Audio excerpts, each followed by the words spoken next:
வணக்கம், welcome to இல்லத்தரசி கோலம். வாங்க. ஏன் நான் கோலம் போட்டு வீடியோ கொடுக்க முடியல அதுதாங்க இன்றைக்கி பார்க்க போகிறோம். எங்கள் வீட்டில் ரீஒர்க் நடந்ததுன்னு சொல்லியிருப்பேன். பேப்பர் போட்டிருக்கோம். அப்புறம் இப்படி அழகாக இருந்த கார்டனை மாற்றி இப்போ வேறு மாதிரி ஒரு கார்டன் வச்சுருக்குறேங்க. பாருங்கள், அது என்ன இந்த வீடியோவில் பார்க்க போகிறீங்க. வேலை தொடர்ந்து ஒரு 1.5 மாதம் நடந்துட்டு இருந்துச்சுங்க. டைல்ஸ் எல்லாம் ஒட்டணும், அதனால் வீடியோ கொடுக்க முடியல. அழகாக இருந்ததுங்க. இந்த கார்டன் ஒரு செகண்டாவது பார்ப்பாங்க இந்த வீதியில் போகிறவங்க, இந்த தெருவில் போகிறவங்க. பாருங்கள் எவ்வளோ அழகாக இருக்குதுன்னு. இப்போ இப்படி மாற்றிட்டேன். ஆனால் எல்லா செடியுமே தலைஞ்சிருச்சுங்க. அதில் ஒரு சந்தோஷம் எனக்கு. ஒன்று மட்டும் கொஞ்சம் தலைமான்னு டவுட்டில் இருக்கிற, ஆனால் அதுவும் பச்சை இருக்குதுங்க. தலையிறக்கு வாய்ப்பு தான் இருக்குது. அது என்னென்னு பார்த்திங்கன்னா மருதாணி மரம். நல்லா மரமாக வச்சதுங்க அது. அதனாலும் தலையும் நம்புகிறேன்.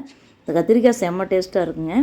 இதுவுமே பெரிய செடியாக தான் வச்சேன், ஆனால் நல்லா வந்துருச்சுங்க. இப்படி இருந்த தர இப்படி மாறிடுச்சு. போர்ட்டிக்கோ. தேங்க்யூ.